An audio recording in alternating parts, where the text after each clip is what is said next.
চলতেন।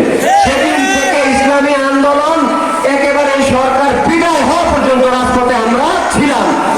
আমাদের 100-এর উপরে আমাদের ছাত্র এবং আলেম ওলামা এই আন্দোলনে নিহত হয়েছেন, শহীদ হয়েছেন।